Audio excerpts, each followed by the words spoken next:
नमस्कार, मैं सुलोचना, सहायक आचार्य राजनीति विज्ञान, SK government girls college Sikar. आज हम फ्रांस में संसद की शक्तियाँ एवं उसके कार्यों का अध्ययन करेंगे। हम ये जानते हैं कि फ्रांस में द्विसदनीय व्यवस्थापिका है, 2 सदन है संसद के। प्रथम जो सदन है वह है राष्ट्रीय सभा और दूसरा जो सदन है वह है सीनेट। पंचम गणतंत्र के दौरान फ्रांस की जो संसद है उसकी शक्तियों में काफ़ी कटौती कर दी गई। अगर हम वर्तमान स्थिति को जानें तो फ्रांस की जो संसद है वह ज़्यादा शक्तिशाली संसद नहीं है, लेकिन इसके पश्चात भी फ्रांसीसी जो संसद है वह विधि निर्माण करने वाली सर्वोच्च संस्था भी मानी जाती है। आज हम इन्हीं फ्रांसीसी संसद की जो प्रमुख शक्तियां हैं, जैसे कि व्यवस्थापन शक्ति है, कार्यपालिका शक्तियां हैं, वित्तीय शक्तियां हैं और निर्वाचन संबंधी शक्तियां हैं, उनका विस्तार से अध्ययन करेंगे। सबसे पहले हम लेते हैं व्यवस्थापन शक्तियों को। फ्रांसीसी जो संसद है उसका जो मुख्य कार्य है वह है विधि निर्माण करना, अर्थात कानून निर्माण करना फ्रांसीसी संसद का प्रमुख कार्य है।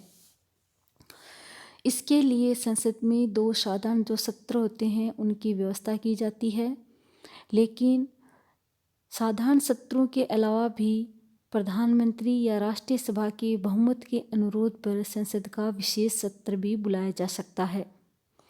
पंचम गणतंत्र के दौरान फ्रांसीसी जो संसद है उसकी शक्तियाँ काफ़ी कम कर दी गई, इसलिए कुछ ऐसे विषय हैं जिस पर वहाँ की संसद है वह कानून नहीं बना सकती। लेकिन इसके पश्चात भी अगर हम देखें तो वहाँ की जो संसद है वह 2 प्रकार के कानून बनाती है। एक वे कानून जो कि नियमों का निर्धारण करते हैं और दूसरे वे कानून जो शासन के आधारभूत सिद्धांतों का निर्धारण करते हैं। हम बात करते हैं प्रथम कानून की, जिससे नियमों का निर्धारण होता है और इसमें निम्नलिखित विषयों को शामिल किया गया है, जैसे कि नागरिक अधिकारों को, जन नागरिकों की स्वतंत्रताओं को और उनकी स्वतंत्रता के लिए जो गारंटी दी जाती है उसका उल्लेख किया गया है। राष्ट्रीय प्रतिरक्षा के लिए व्यक्ति और संपत्ति से संबंधित नागरिकों के दायित्वों का उल्लेख किया गया है। व्यक्ति का ओहदा और उसका कानूनी अधिकार, विवाह से प्राप्त संपत्ति और उपहार, दुराचार और अपराधों की परिभाषा और अपराधों से संबंधित दंड प्रक्रिया, राजनीतिक अपराधियों को क्षमादान, न्यायपालिका का ओहदा, उसके कार्य, उसकी संरचना, इसके अलावा सैनिक कर्मचारियों की बुनियादी गारंटी, राष्ट्रीयकरण और सरकारी क्षेत्र से निजी क्षेत्र में संपत्तियों का स्थानांतरण, इसके अलावा सरकारी निगमों का श्रेणी सृजन। ये समस्त जो विषय हैं ये प्रथम श्रेणी के कानूनों में शामिल किए गए हैं।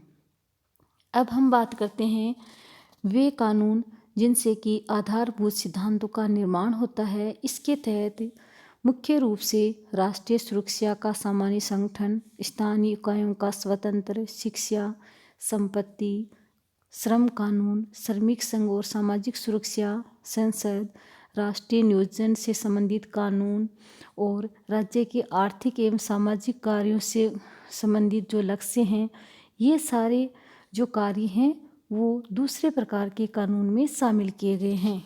तो हम ये देखते हैं कि फ्रांस की जो संसद है वह भी 2 प्रकार से कानूनों का निर्माण करती है। अब हम अगली जो शक्ति है उसको लेते हैं और वह है कार्यपालिका शक्ति। फ्रांसीसी जो संसद है वह कार्यपालिका पर नियंत्रण रखती है और इसका जो उल्लेख है वह पंचम गणतंत्र में किया गया है। अनुच्छेद 50 में ये लिखा गया है, जब राष्ट्रीय सभा निंदा प्रस्ताव पारित करती है या सरकारी कार्यक्रम या सरकारी नीति के सामान्य व्यक्तित्व को अस्वीकृत करती है तो प्रधानमंत्री को अपनी सरकार का इस्तीफा गणतंत्र के राष्ट्रपति को जरूर दे देना चाहिए। जैसा कि इन पंक्तियों को पढ़ने के बाद हमें ऐसा लगता है कि फ्रांस में राष्ट्रपति है वह ज़्यादा शक्तिशाली है बजाय प्रधानमंत्री के, लेकिन इसके पश्चात भी फ्रांस की जो संसद है उसको कुछ कार्यपालिका शक्तियाँ प्राप्त हैं। जैसे कि अगर हम बात करें कि राष्ट्रपति द्वारा जो भी विदेशों के साथ संधियां और समझौते किए जाते हैं वे तब तक मान्य नहीं होते जब तक कि संसद उनको स्वीकृति प्रदान नहीं कर देती है। संसद के दोनों सदनों को राष्ट्रपति के विरुद्ध महाभियोग प्रस्ताव पारित करने का भी अधिकार है। इसके अलावा संसद सरकार और राष्ट्रपति पर अंकुश भी लगा सकती है, किंतु शासन को निष्क्रिय नहीं बना सकती।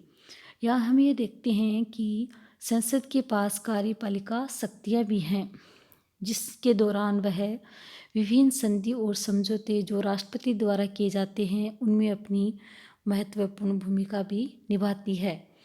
अब हम लेते हैं अगली शक्ति, वित्तीय शक्ति। तो फ्रांस की जो संसद है उसको वित्तीय शक्तियाँ भी प्राप्त हैं और इस शक्ति के तहत है वह करों का आधार निश्चित करने, करों की दरों का निर्धारण करने तथा उनकी वसूली की प्रक्रिया तय करने का अधिकार रखती है। इसके अलावा ये भी सही है कि वित्त विधेयकों को पारित करने का संसद को अधिकार है, लेकिन इसके साथ एक शर्त रख दी गई है, वह यह है कि यदि संसद 70 दिन के भीतर वित्त विधेयकों को पारित नहीं कर पाती है तो विधेयकों की व्यवस्था को सरकार अध्यादेशों द्वारा लागू कर सकती है। लेकिन हम ये देखते हैं कि फ्रांसीसी जो संसद है उसको वित्तीय शक्तियाँ काफ़ी कम हैं, लेकिन इसके पश्चात भी कुछ शक्तियाँ जैसे करों का निर्धारण करना और उनकी वसूली करने का जो अधिकार तय किया जाता है वो फ्रांसीसी संसद द्वारा ही किया जाता है। अब हम लेते हैं निर्वाचन संबंधी शक्तियाँ। संसद को कई मामलों में निर्वाचन संबंधी कार्य भी सौंपे गए हैं, जैसे कि संविधान परिषद के जो 9 सदस्य होते हैं उनमें से 6 सदस्यों की जो नियुक्ति है वह संसद के दोनों सदनों के अध्यक्षों द्वारा की जाती है। इसके अलावा संविधान का जो अनुच्छेद 67 है उसके अंतर्गत भी संसद के दोनों सदन उच्च न्यायालय के सदस्यों को अपने सदस्यों में से ही निर्वाचित करते हैं। संसद अपने सदस्यों में से ही समुदाय की सीनेट के आधे सदस्यों का निर्वाचन करती है। तो हम ये देखते हैं कि संसद को निर्वाचन संबंधी अधिकार भी हैं, जिसके दौरान वह 9 में से 6 सदस्य संविधान परिषद के अपनी ओर से करती है और उच्च न्यायालय के जो न्यायाधीश हैं उनकी नियुक्ति भी संसद द्वारा की जाती है। हम ये देखते हैं कि फ्रांसीसी जो संसद है उसको कार्यपालिका शक्तियाँ, व्यवस्थापिका शक्तियाँ और वित्तीय शक्तियाँ, निर्वाचन संबंधी शक्तियाँ प्राप्त हैं। लेकिन इसके पश्चात भी अगर हम फ्रांस की संसद की स्थिति पर दृष्टि डालें या ये पता लगाने का प्रयास करें कि वह कितनी शक्तिशाली है, तो निष्कर्ष रूप में हम यही देखते हैं कि फ्रांस की संसद की स्थिति और जो भूमिका है वह ज़्यादा प्रभावकारी नहीं है, जिस भांति ब्रिटिश और भारतीय संसद की है। एक तरह से फ्रांस की जो संसद है वह दुर्बल संसद है। फ्रांस की जो शासन प्रणाली न तो पूर्णतः संस्थात्मक है और न ही अध्यक्षात्मक है। इसका मुख्य कारण यही है। एक तरह से संविधान है वह राष्ट्रपति को अत्यधिक शक्तिशाली बना देता है। मंत्रिमंडल का अस्तित्व राष्ट्रपति की इच्छा पर अधिक निर्भर करता है और संसद की इच्छा पर कम। बजट को कार्यपालिका अध्यादेश द्वारा पारित कर सकती है। धन विधेयक के संबंध में दुनिया के किसी भी देश में कार्यपालिका के पास इतनी शक्तियाँ नहीं हैं जितनी कि फ्रांस में हैं। अमेरिका की भांति उच्च सदन को सीनेट का तो नाम दे दिया गया है फ्रांस में, लेकिन उसकी जो स्थिति है वो काफ़ी कमज़ोर है। जैसा कि माइकल स्टेवर्ड हैं, उन्होंने सीनेट के बारे में ये लिखा है कि संसद सत्र अल्पकालिक हैं, उसकी शक्तियाँ निर्देशों एवं अध्यादेशों से ढकी है। समूची संसद को ज्ञात है कि उसके सिर पर बजट को पारित किया जा सकता है। संसदीय सरकार जितनी संशोधित नहीं हुई थी उतनी समाप्त हो गई है। कुल मिलाकर के अगर हम दृष्टि डालें फ्रांस की संसद की स्थिति पर, तो फ्रांसीसी जो संसद है उसकी स्थिति काफ़ी दयनीय मानी जा सकती है और काफ़ी दुर्बल और कमज़ोर स्थिति है। और दूसरा जो सदन सीनेट है वह काफ़ी कमज़ोर सदन माना जाता है। धन्यवाद।